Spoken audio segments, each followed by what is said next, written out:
Hey guys, so as you can see right here, I have my Team Associate 12r5.1. I'm selling it, and this is the selling video for it. I just want the extra money so I can get my 8-scale buggy quicker, and I never have any time to get to the track.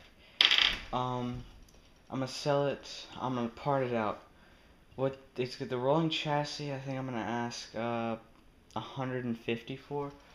It's gonna come with the tires that are on it now, which I could say they have about maybe 3 more races on them, not too much. Then I got some, they're Jayco. They're not in the box, they're new, but I bought them off of RC Tech. They're brand new, but they're not in those little boxes where the front are in one and the rear are in the other. But they're magenta.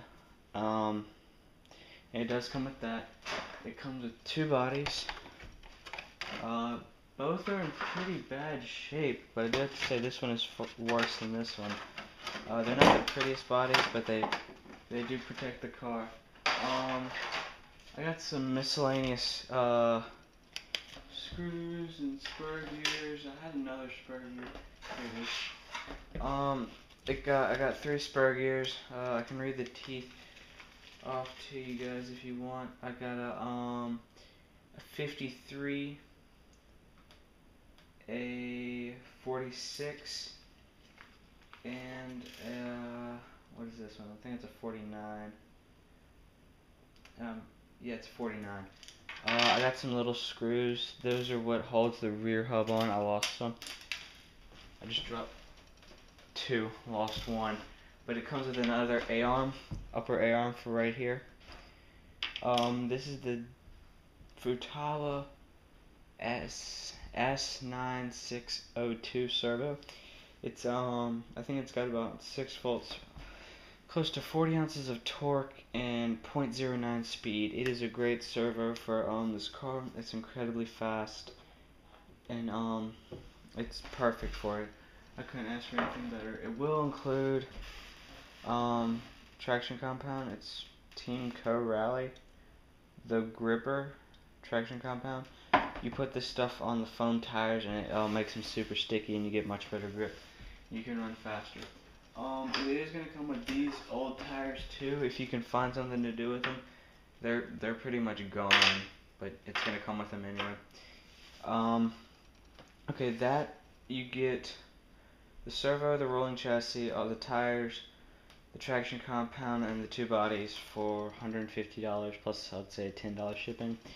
Next, I'm going to sell a Team Checkpoint 1S 40C 3.7 volt 5000 milliamp lipo.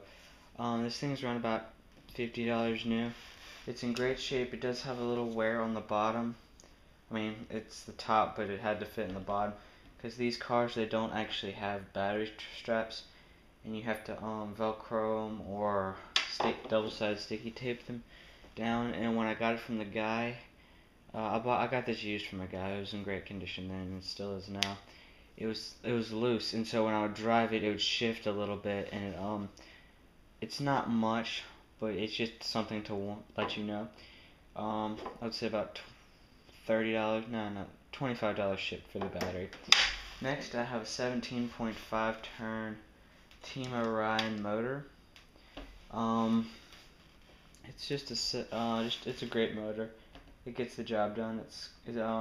I don't think the bearings need to be changed, but you never know, because like these tires, when they run, they put off these little black it's almost like sawdust, but it's from these tires. It gets all over everything, and I think there's some on the front bearing here. It's a little bit, you can't see it, but it's not much. But you might want to change them if you think that could make a difference.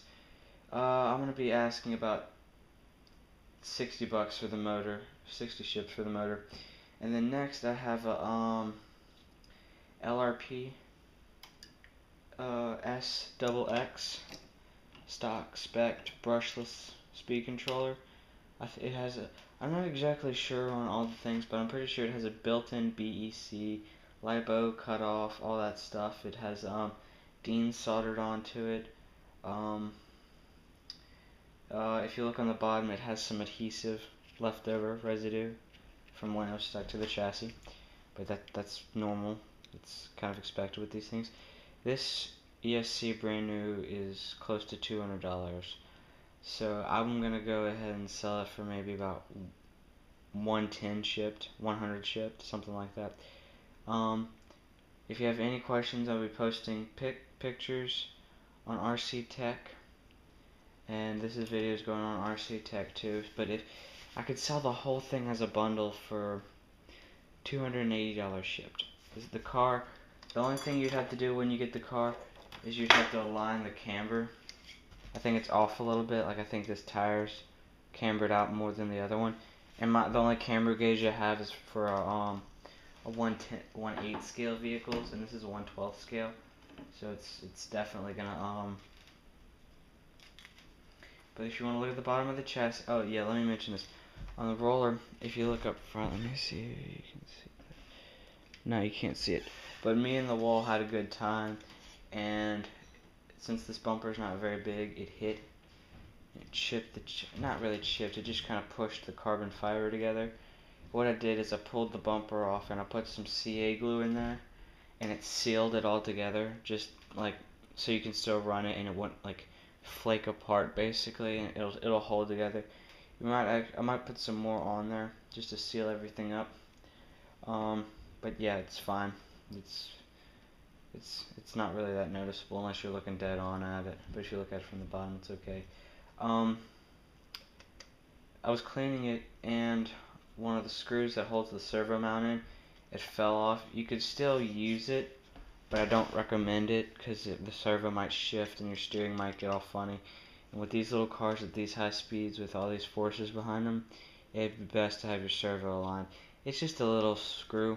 I could show you to it, but it's about, I don't know, you could find another screw that would fit in there and it'd work perfect.